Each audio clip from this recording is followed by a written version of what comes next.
Friends, welcome to our channel Mishasri. இன்றைக்கி நம்ம பார்க்க போகிற டாபிக் எதை பற்றி அப்படின்னு சொல்லி பார்த்தீங்கன்னா, இப்போ நீங்கள் வந்து புதுசாக மேரேஜ் ஆகிருக்கு, நீங்கள் ப்ரெக்னென்சி பிளான் பண்ணிகிட்ருக்கீங்க அப்படின்னாலும், இல்லை ரொம்ப வருஷமாக பிளான் பண்ணிகிட்ருக்கீங்க, ஏதோ ஒரு சின்ன விஷயத்தில் கிளிக் ஆகாமல் போயிட்டே இருக்குது அப்படின்னாலும், நீங்கள் இந்த வீடியோ ஃபுல்லாக பாருங்கள். கண்டிப்பாக உங்களுக்கு ஹெல்ப்ஃபுல்லாக இருக்கும்.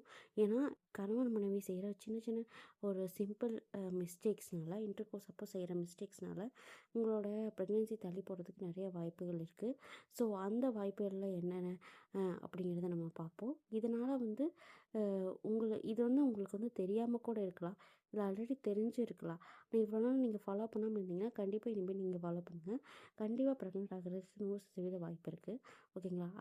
அது என்னென்ன தவறுகள் அப்படிங்கிறத நம்ம ஒவ்வொன்றா பார்க்கலாம். அதுக்கு முன்னாடி நம்ம மிஷஸ்ரீ சேனலில் ஃபஸ்ட் டைம் பார்க்குறீங்கன்னா மறக்காமல் சப்ஸ்கிரைப் பண்ணிக்கோங்க. நான் இப்போ சொல்ல போகிற மிஸ்டேக்ஸ் எல்லாம் பார்த்தீங்கன்னா ரொம்ப சின்ன சின்ன மிஸ்டேக். இதெல்லாம் ஒரு மிஸ்டேக்கா அப்படின்னு சொல்லி நினைக்க தோணும். ஆனால் இந்த சின்ன மிஸ்டேக் தான் உங்களோட இவ்வளோ நாள் ப்ரெக்னென்சியை தள்ளி போடுறதுக்கு ஒரு ரீசனாக கூட இருக்கலாம். ஸோ அதனால் இது தெளிவாக கேட்டுக்கோங்க.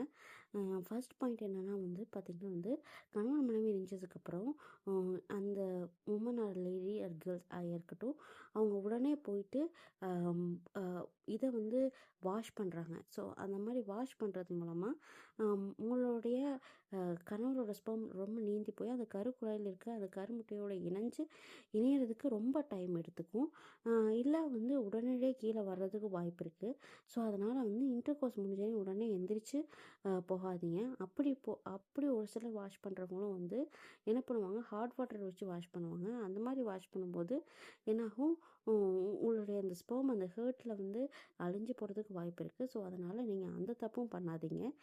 ஸோ எந்திரிச்சு உடனே போய் வாஷ் பண்ணுறதை அவாய்ட் பண்ணிக்கோங்க. அடுத்தது பார்த்திங்கன்னா ஒன்ஸ் இன்டர்கோர்ஸ் முடிஞ்ச உடனே நம்ம கரெக்டான ஓவுலேஷன் டைமில் இருந்துட்டோம், இனிமேல் இந்த மந்த் கண்டிப்பாக நமக்கு சக்ஸஸ் ஆகுமா அப்படின்னு சொல்லி நீங்கள் டிஸ்கஸ் பண்ண ஆரம்பிக்காதீங்க.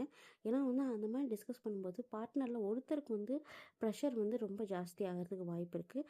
அந்த ப்ரெஷர்னாலேயும் உங்களுக்கு ப்ரெக்னென்சி தள்ளி போகிறதுக்கு ரீசனாக கூட இருக்கலாம். ஸோ உடனே நம்ம சேர்ந்து இருந்துட்டோம், மாஸ் கண்டிப்பாக கிளிக் ஆகிடும் அப்படின்னு சொல்லி யார் மேலேயும் ஹஸ்பண்ட் ஒய்ஃப் மேலேயும் ஒய்ஃப் ஹஸ்பண்ட் மேலேயும் ப்ரெஷர் போடுறத அவாய்ட் பண்ணணும். பண்ணிவிட்டு முதல்ல நம்பிக்கையாக இருக்கணும். கண்டிப்பாக நமக்கு கிடைக்கும் அப்படிங்கிற நம்பிக்கையை மட்டும் இருக்கணும். அதை விட்டுட்டு கண்டிப்பாக நமக்கு கிடச்சி ஆகணும் அப்படின்னு சொல்லி ஓவராக ப்ரெஷர் போடுறது மூலமாக உங்களுக்கு அது இன்னுமே தள்ளி போகிறதுக்கு தான் வாய்ப்புகள் இருக்குது.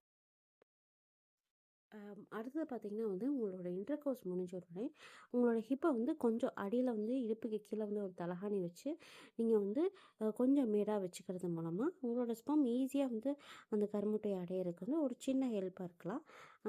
பட் நிறைய ரிசர்ச்சில் சொல்கிறாங்க, இந்த மாதிரி ஸ்டெப்ஸ் பண்ணுறது மூலமாக கண்டிப்பாக ப்ரெக்னென்ட் ஆகிடுவாங்கன்னா அதில் 100% வாய்ப்புகள் கிடையாது. ஆனால் இந்த ஸ்டெப்ஸை டாக்டர்ஸே உங்களுக்கு சொல்லுவாங்க. ஸோ நான் ஃபாலிகுலர் ஸ்டடி பண்ணும்போது என் டாக்டர் எனக்கு இந்த இந்த ஸ்டெப்பை சொன்னாங்க. ஸோ நான் அதை ஃபாலோ பண்ணேன். ஸோ அதனால் இது நீங்கள் ஃபாலோ பண்ணி பாருங்கள். இதன் மூலமாகவும் உங்களுக்கு ஒரு சில நேரம் ப்ரெக்னென்சி கிளிக் ஆகிறது வாய்ப்பு இருக்குது. ஸோ அதனால் நீங்கள் இதையும் ஃபாலோ பண்ணி பாருங்கள். அடுத்து 4வதாக நீங்கள் பண்ண போகிற ஸ்டெப் என்னென்னா நீங்கள் உங்கள் பாடி ரொம்ப ஹைட்ரேட்டடாக வச்சுக்கணும். நாள் முழுவதுமே உங்களை நல்லா ஹைட்ரேட்டடாக வச்சுக்கணும். அது முக்கியமாக இன்டர்கோர்ஸ்க்கு முன்னாடியும் சரி, இன்டர்கோர்ஸ்க்கு அப்புறமும் சரி, நீங்கள் கண்டிப்பாக உங்களோட பாடியை ஹைட்ரேட்டடாக வச்சுக்கணும். ஸோ இன்டர்கோர்ஸ்க்கு அப்புறம் ஒரு 1 ஹவர் கழித்து நீங்கள் எந்திரிச்சிட்டு ஒரு 2 டம்ளர் தண்ணி, அதாவது 1/2 லிட்டரோ 1 லிட்டரோ தண்ணி நீங்கள் குடிக்கணும். அப்படி குடிக்கும்போது உங்கள் பாடியில் இருக்கிற தேவையில்லாத ஹீட் ரெடியூஸ் ஆகிறதுக்கு வாய்ப்பு இருக்குது. அதே மாதிரி உங்களுக்கு ஒரு வேளை ஹைட்ரேஷன் இருந்துச்சுன்னா அதை தவிர்க்கிறதுக்கு வாய்ப்புகள் இருக்குது. அடுத்து பார்த்திங்கன்னா பேபி மேக்கிங் ஒரு மெக்கானிக்கல் ப்ராசஸ் மாதிரி ஆக்கிடாதீங்க. அது 2 பேருமே விருப்பப்பட்டு செய்ய வேண்டியதாக இருக்கும். சம்டைம்ஸ் ஃபாலிகுலர் ஸ்டடி அப்போல்லாம் பார்த்திங்கன்னா என்ன சொல்லுவாங்க, இந்த டைமில் சேர்ந்தே இருக்கணும் அப்படின்னு ஒரு மாதிரி ஃபோர்ஸு, ப்ரெஷரு, ஸ்ட்ரெஸ்ஸு இதெல்லாமே சேர்ந்து இருக்கும்போது என்னாகும், அப்போ கிளிக் ஆகாமல் போகிறதுக்கு நிறையா வாய்ப்புகள் இருக்குது. அதனால் நம்ம என்ன பண்ணணும்னா கண்டிப்பாக அது ஒரு ஒரு ஸ்லோ ப்ராசஸாக எடுத்துகிட்டு போயிட்டு அது ஒரு மெக்கானிக்கல் ப்ராசஸாக நீங்கள் அதை செய்யவே செய்யாதீங்க.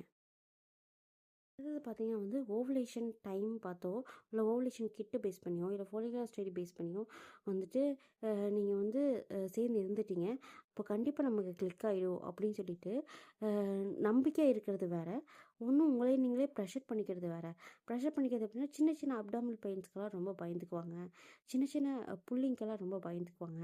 இந்த மாதிரி ரொம்ப பயந்துட்டு ரொம்ப ப்ரெஷர் ஆகிட்டு ஒருவேளை நமக்கு நிற்காம போயிடுமோ, ஒருவேளை செய்யாமல் போயிடுமோ அப்படின்னு சொல்லி நம்ம நினச்சிக்கிறது வந்து அது வந்து ரொம்ப ரொம்ப உங்களை நீங்களே ப்ரெஷர் பண்ணிக்கிற மாதிரி இருக்கும். அந்த மாதிரி வந்து நீங்கள் ப்ரெஷர் போட்டுக்காம நீங்கள் வந்து நல்ல நம்பிக்கையாக இருங்க. திரும்ப திரும்ப வந்து ஒரு சில விஷயங்கள் வந்து நீங்கள் சொல்லிக்கோங்க. கண்டிப்பாக கிடைக்கும், கண்டிப்பாக கிடைக்கும் அப்படிங்கிறத விஷயத்த நீங்கள் சொல்லிக்கோங்க. ஆனால் பட் வந்து ப்ரெஷர் போட்டுக்கோங்க. ஒரு சிலர் சொல்லுவாங்க, நீங்கள் சொல்கிறது ஈஸி, ஆனால் அதை அனுபவிக்கிறவங்களுக்கு தான் அந்த கஷ்டம் தெரியும் அப்படின்னு சொல்லுவாங்க. நானும் அந்த கஷ்டத்தை அனுபவிச்சிருக்கேன்.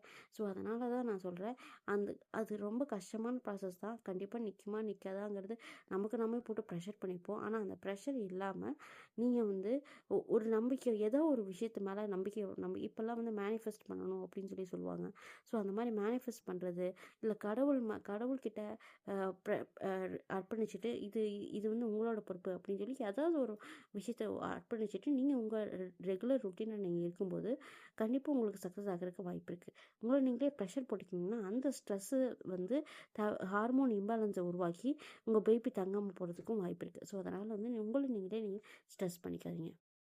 ஓகேவா ஃப்ரெண்ட்ஸ், நீங்கள் இவ்வளோ நாளாக வந்து இந்த இந்த மிஸ்டேக்ஸ்லாம் பண்ணிட்டு இருந்தீங்கன்னா இந்த மிஸ்டேக்ஸ் வந்து இனிமேல் பண்ணாதீங்க. அவாய்ட் பண்ணிக்கோங்க. பண்ணிவிட்டு நீங்கள் வந்து ரெகுலராக எப்பவும் போல இருங்க. கண்டிப்பாக வந்து எல்லாத்துக்கும் சக்ஸஸ் ஆகணும் அப்படின்னு சொல்லி நான் அந்த கடவுளை வேண்டிக்கிறேன். இந்த வீடியோ பிடிச்சிருந்தால் லைக் பண்ணுங்கள். இது தேவைப்படுற உங்கள் ஃப்ரெண்ட்ஸ் அண்ட் ஃபேமிலிக்கு மறக்காமல் ஷேர் பண்ணுங்கள். ஓகே, தேங்க்யூ, பாய்.